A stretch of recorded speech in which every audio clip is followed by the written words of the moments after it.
que les élites africaines prennent rendez-vous avec l'histoire. Ce qui se passe ici, il n'y a pas d'effet du hasard.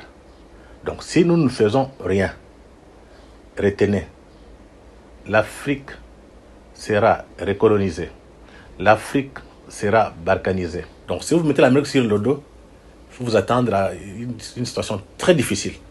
Donc, mieux vaut être sage, négocier avec eux.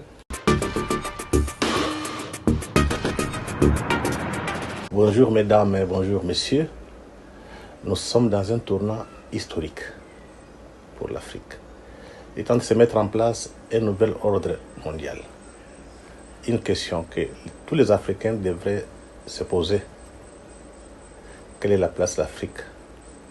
Qu'est-ce qui va se passer? Voilà pourquoi nous tenons cette discussion, pour qu'on puisse prendre conscience.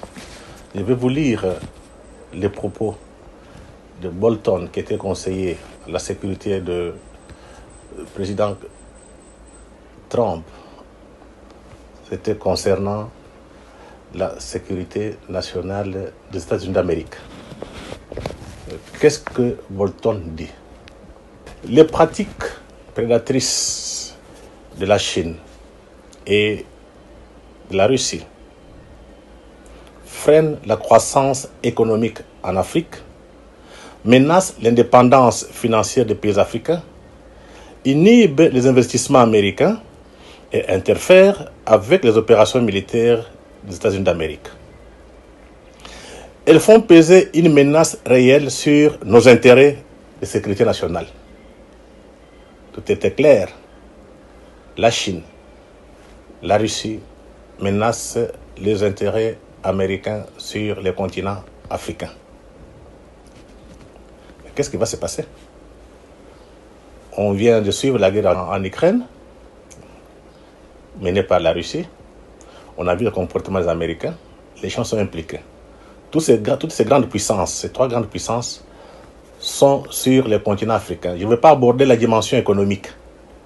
Je vais aborder la dimension militaire et sécuritaire. Sur le continent africain, nous avons des bases américaines, il y a des bases européennes, il y a des bases arabes, turques, japonaises et chinoises.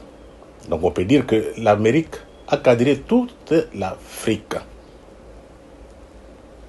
À supposer que ces gens entrent en guerre, est-ce qu'ils vont se faire la guerre? Je ne pense pas. L'histoire nous montre qu'avant la conférence de Berlin en 1885, les grandes puissances à l'époque, c'était 14. Au lieu de se battre, sont partagées l'Afrique. Voilà les débuts des frontières africaines qui datent depuis 1885 jusqu'à ces jours.